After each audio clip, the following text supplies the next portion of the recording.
Hello and welcome to Brand X Reviews Halloween Special 2018. This is part 2. I'm going to be talking about the Halloween movie that's just been released this year. It's just called Halloween, which I think is quite interesting because obviously that's just the name of the first one, and they've done that quite a few times before as well with other franchises. Star Trek, for example. I realise the first Star Trek movie was the motion picture. When they kind of rebooted it in 2009, they just called it Star Trek again. So it was kind of confusing where it where it stood. But they also did that, interestingly, with another John Carpenter film, The Thing. They did an actual sequel, not a remake. This was a sequel.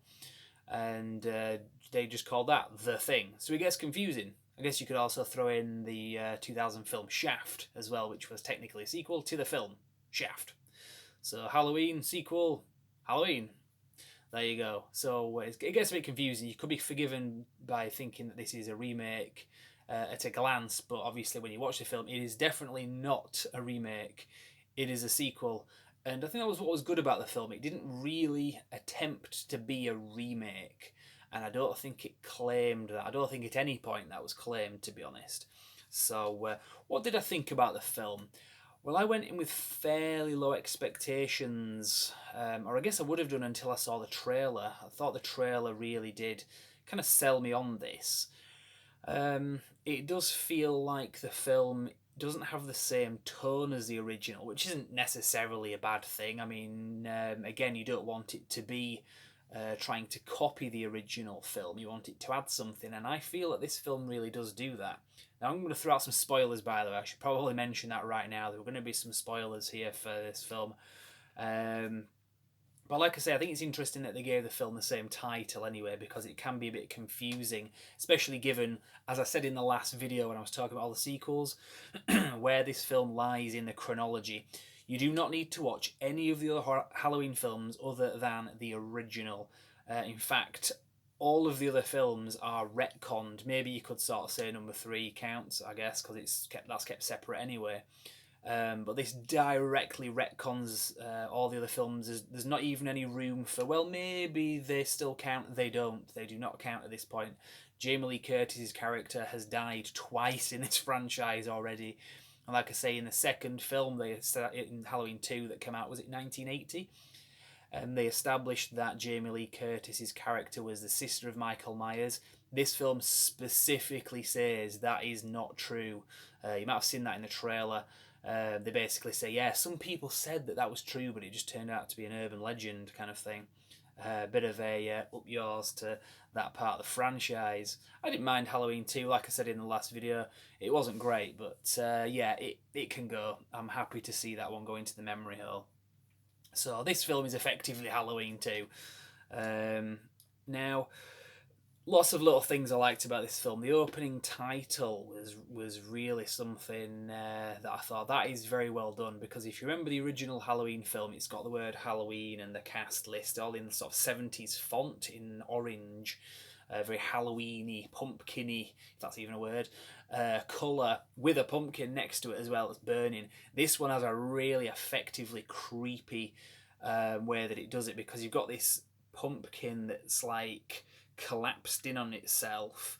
It's just decayed. Obviously, it's moulded, and it's played in reverse and sped up. Is the kind of decaying of this pumpkin, and it just kind of comes back. It slowly starts to reshape itself and come back, and you can see the mold kind of like reversing itself until the end of the sequence. You've got a pumpkin burning with a candle inside it. I mean, there's something very creepy about that. I really liked it. It was a very cheap and easy effect to pull off, but I thought it looked really nice anyway. Now, this film, interestingly, the horror aspect of this film, it's an 18 certificate. I can sort of see why. I mean, I'm not qualified to give certificates to movies. I've never worked for the BBFC, so I'm not really experienced when it comes to how they give the certificates. I know little things here and there, but there wasn't really much in this that made me think it should be an 18, but it was. And going into the film and seeing it was an 18 certificate, I thought, oh, maybe it's going to be pretty nasty. I mean, there was some like stabbings and things like that, but nowadays films like this tend to be 15 certificates, unless there's some kind of like real nasty, mean-spirited violence in it, or like a rape scene or even a sex scene in general. That didn't really seem to be anything like that to justify an 18 certificate, but hey, who am I? Like I say, it doesn't have the same tone as the original. I mean, one thing that was good about the original that a lot of people have praised it for over the years is the fact that it doesn't really give you a lot of gore. A lot of the things are left to the imagination, and a lot of the jump scares that you got in that original film weren't just people kind of jumping out and sort of got you kind of thing. It was the music.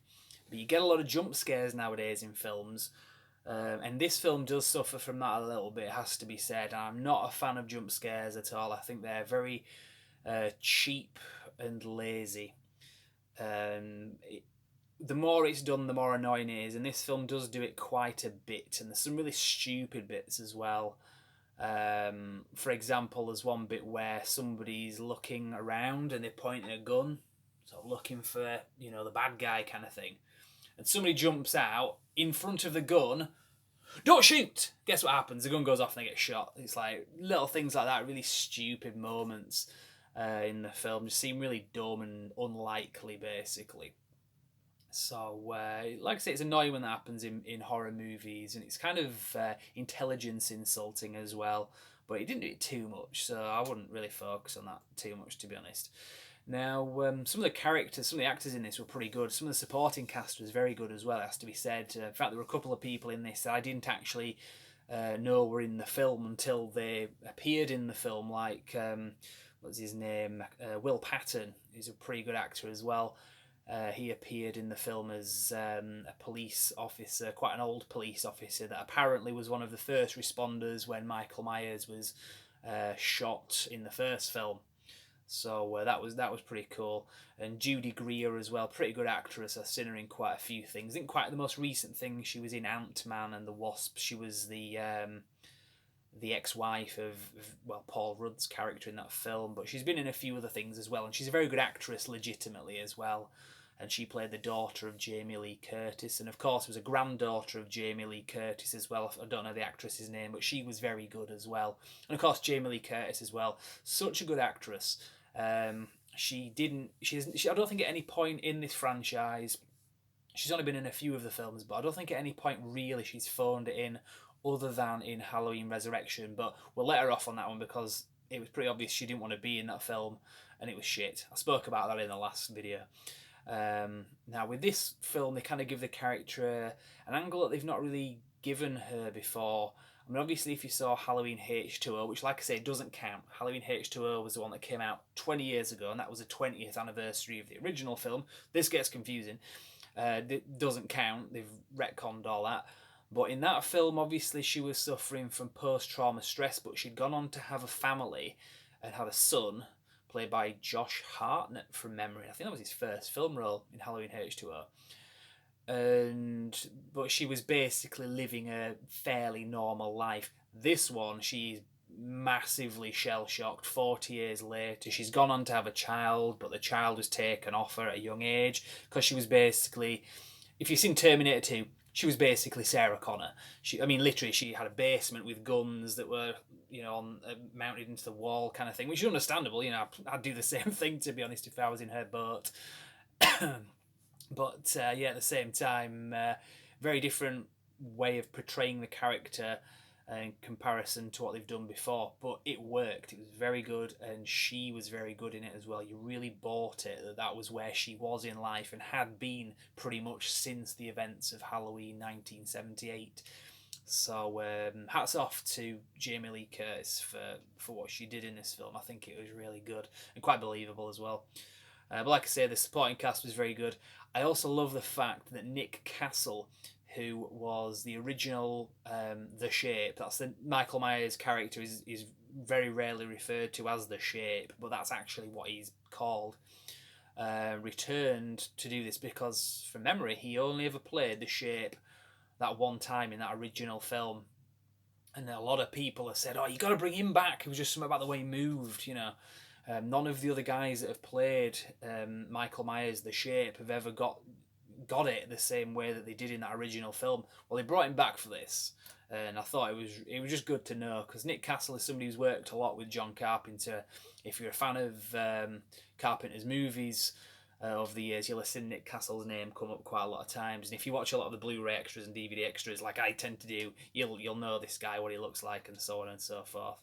Now, John Carpenter didn't direct this, it was somebody else, but he did produce it, and I think he did the score as well with his son Cody, which was pretty good. I mean, it's a fairly simple score, obviously, but it's quite iconic at the same time, and it's just good to see his name attached to this in such a way, because even if he's not necessarily directing it, it just gives it a bit more legitimacy, I think, as a fan.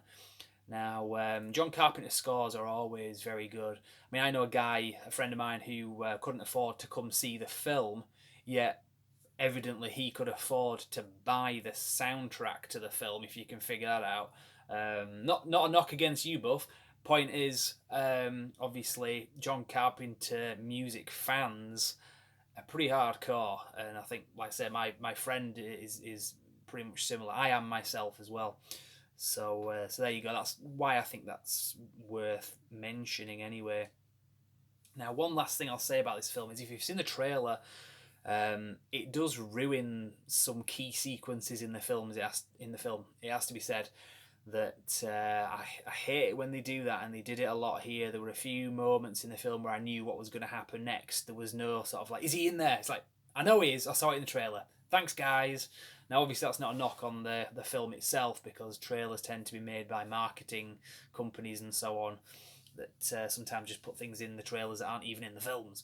So, like I said, that's not really part of the review of the film itself, but it was part of the release of the film that annoyed me anyway. So, having said that, I've just spoiled the film anyway, like I say, but obviously, if you've been watching at this point, you're not going to care about that. That's my review anyway. I could ramble on quite a little bit more, but I'll pretty much leave it there. If you haven't seen the film yet, go see it. Apparently it's made quite a lot of money, which to me makes me think that they might do a sequel. I don't know how I feel about that at this point, because I really like the fact that they've kind of brought it back, and they kill him at the end, but we know Michael Myers, and he's been more dead than that before. In fact, you didn't really see him die. You saw him kind of left in a burning building, let's just put it that way. I said this is a spoiler video, but I'm not going to spoil it for the sake of it. Effectively, he's left in a burning building, but you don't see him incinerate, which apparently, according to the Donald Pleasence character, when they refer to some of his notes in this film, some of his historical notes, he should be incinerated, he must be incinerated in order to be killed. It's kind of left open to interpretation as to whether he incinerates in this film. And there's also a little bit of a hint that the granddaughter of the Jamie Lee Curtis character might have inherited some insanity from Michael Myers, so they could pick that up at the end of the film, because one of the last shots of the film is them escaping, and she's got a knife in her hand, and the camera kind of focuses on the knife that's got blood on it that's in her hand. I kind of thought maybe that was a suggestion that there's a passing of the torch to her in terms of the evil. Didn't really explain exactly how, but in the movie it does kind of hint that Michael Myers can, anyone who's a bit mentally unstable can be affected by Michael Myers when he's kind of on one, let's just put it that way. If you've seen the trailer, the bit in the trailer where they get the mask and they hold it up to him, and that obviously kind of triggers his evil, all the other inmates suddenly start to like jump up and down like a bunch of raving monkeys, basically. So Michael Myers' insanity does seem to affect people around him that are also prone to mental illness. So if there's some kind of suggestion that Laurie Strode's granddaughter has inherited some, I don't know, whether it's through conditioning, some shell shock issues from the Jamie Lee Curtis Laurie Strode character directly, or whether it was some kind of genetic thing or just circumstantial, whatever, then that could have kind of affected her to the point where in any follow-up films she could be the big bad guy, so to speak. So Yeah, really. Anyway, that's pretty much all I want to say about the film. Didn't realise I had this much to say. To be honest, I thought this review would be like 3 minutes long, but there you go. So come back tomorrow anyway. This is our 6th annual Halloween special at Brand X Reviews, and you will find out what the rest of the review series is going to be leading up to Halloween itself, 31st of October. So for now, I will just say you can obviously follow us on YouTube, also on Instagram, which doesn't get updated that often, but also on Facebook. I tend to post things on there daily. If you want to check out Brand X Reviews on Facebook, you can do. But for now, I'll say thank you very much for watching, and please don't have nightmares.